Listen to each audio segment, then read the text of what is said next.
দর্শক আসসালামু আলাইকুম। ছাদ বাগানে এরকম পরিকল্পিতভাবে বাগান কে না আশা করে, যাদের ছাদ আছে তারা এরকম পরিকল্পিতভাবে একটি ছাদ বাগান করতে পারেন। এলোমেলোভাবে ছাদ বাগান না করে পরিকল্পিতভাবে একটু সময় নিয়ে ছাদ বাগান করা যেতে পারে। সেজন্য একটি ছক তৈরি করে সেই ছকের আকারে একটি সুন্দর ছাদ বাগান তৈরি করতে পারেন। দর্শক, আপনারা দেখতে পাচ্ছেন যে আমি একটি ছাদ বাগান তৈরি করেছি, যে ছাদ বাগানে আজে বাজে কোনো গাছ নাই, যে গাছগুলো আপনি সহজেই নিয়ন্ত্রণ করতে পারবেন এবং একবার লাগালে বারবার সেটাকে চেঞ্জ করতে হয় না। এবং কিছু সবজির চাষও করা যায়।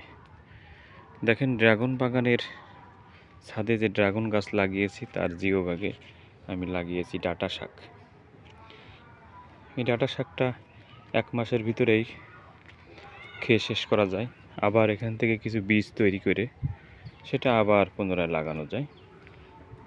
পুনরায় লাগানোর মাঝে একটু গ্যাপ তৈরি হয়, ওই গ্যাপে আপনি আবার ড্রাগন গাছে সার দিয়ে দেবেন এবং যখন ড্রাগন গাছে স্প্রে করবেন তার 3 থেকে 4 দিন পরে যে ডাঁটা শাকগুলো আবার খাওয়া যাবে। দেখেন কত সুন্দর, একেবারে তরতাজা, প্রচুর পরিমাণে শাক দেখা যাচ্ছে, ডাঁটা শাক দেখতে পাচ্ছেন আপনারা। পাশে যে খালি জায়গাটা রয়েছে সেখানেও গাছগুলো বর্ধিত করা হবে।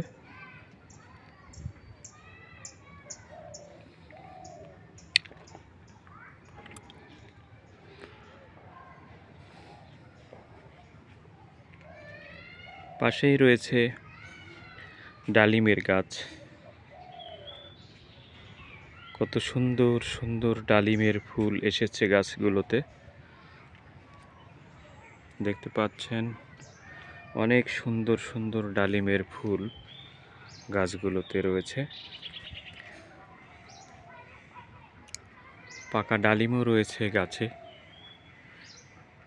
একটা ডালিম পেকে গিয়েছে, এটা 2-1 দিনের মধ্যে হারভেস্ট করব ইনশাআল্লাহ।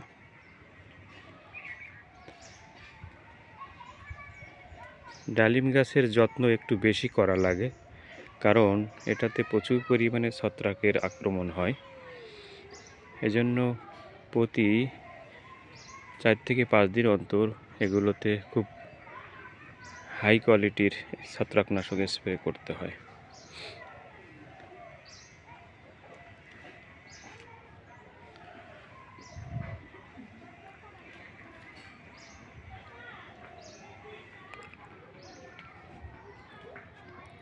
এদিকে রয়েছে কিছু আনারসের গাছ, আমি টবে কিছু আনারসের গাছ লাগিয়েছি, দেখতে পাচ্ছেন কত সুন্দর। এগুলো চারা হিসেবে লাগিয়েছি, এরপর এগুলো এখান থেকে উঠিয়ে আমি জিও ব্যাগে দিয়ে দেব।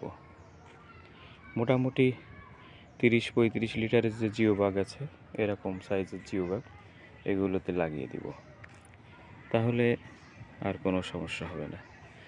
দেখেন, এগুলো হলো আপনার নতুন লাগিয়েছি কুটি, প্রচুর পরিমাণে কুশি আসছে,